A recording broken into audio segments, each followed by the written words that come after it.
ahangaha ndagira ngo ubwire neza yuko nta muntu ukeza abami babiri.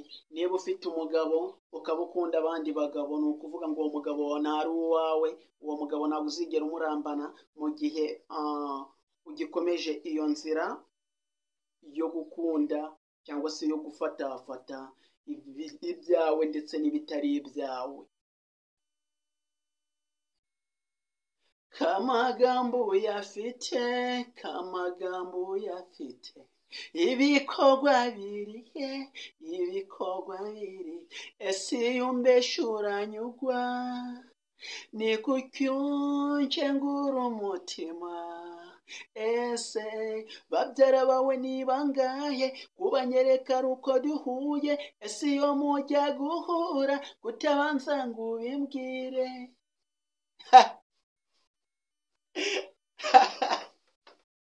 Nawe tekereza, babyara bawe ni bangahe kubanyereka ari uko duhuye? Ati se sheri, iyo mugiye guhura kutabanza ngo ubimbwire, kutabanza ngo ubivuge, ngo uvuge ati babyara banjye turi buze guhura n'ahari mbafite, kutabivuga. Kora subscribe rero, nguhaye ikaze. Niba utari wakora subscribe, ndagusaba gukora subscribe, ngubwira yuko subscribe ikorwa rimwe, nyuma yaho ngaho ukazajya wandika ukanda like, ndetse ukajya no muri comment ukandika muri comment ukavuga ati bimeze gutya na gutya wagwana. Bahaye ikaze.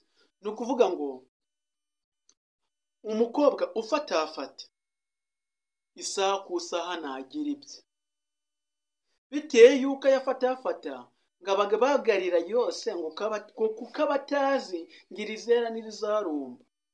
Ese nubagarira yose kuko utazi irizera n'irizarumba, mu gihe uzaba ufite umwanya mukeya wo kubagara bizagenda ute? Bimwe bizarumba. Uzajya ujya kugira ibyo uramira, nujya kugira ibyo uramira usange ibindi byarangije kurumba, byarangiye. Bityo rero niba uriho ufatafata, menya neza yuko nta byawe ufite. N'isuri isambira byose, igasambira byose ifite umujinya, ifite umurava, ariko byose ntabwo ibigeza yo amahoro. Hari ibifata ku ruhande bigasigara. Bityo rero mu byasigaye hari igihe usanga mu byo wagejejeyo ibishingwe, noneho mu byo wasize ibintu byari bifite umumaro. Isuri isambira byose igasakuma, ariko byose ntibigezayo amahoro. Ahangaha rero ikintu gitangaje nuko isuri isambira byose ariko ntibigezayo amahoro. Ikintu gitangaje nuko ibyo ngibyo isambira byose itabigezayo amahoro. Niba uri umukobwa ukaba usa, ntabwo nakwita gusambira kuko nturi isuri, ariko ujya gusa n'isuri biteye yuko mu basore ufite ukundana nawe utazi ugukunda bya nyabyo, biteye yuko utanababonera umwanya. Wa wundi araguhamagara ati waje tugahurira ahangaha ngakugurira akantu, ukagenda wirukanga.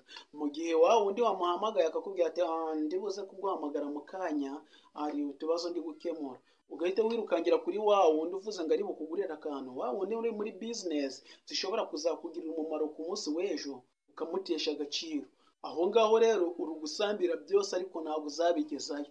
Nakugereranya nk'isuri iri gusambira byose ariko itazagezayo amahoro. King James rero yaravugaga hariya ati kamagambo uyafite, kamagambo uyafite, ese ibikorwa birihe, ese ibikorwa birihe, ese iyo mbeshuranyugwa ni kuki unkengura umutima? Ese babyara bawe ni bangahe kubanyereka ari uko duhuye? Ni ukuvuga ngo nawe biriya bibazo babikubajije ntiwabibonera igisubizo, ariko hari igihe kimwe uzabibonera igisubizo, cyangwa se hari igihe kimwe uzabiburira ibisubizo aha bize kurangira bigukozeho. Rero niba wafatafataga, ndagira ngo ubwire neza yuko ibyo bintu ukwiriye kubireka.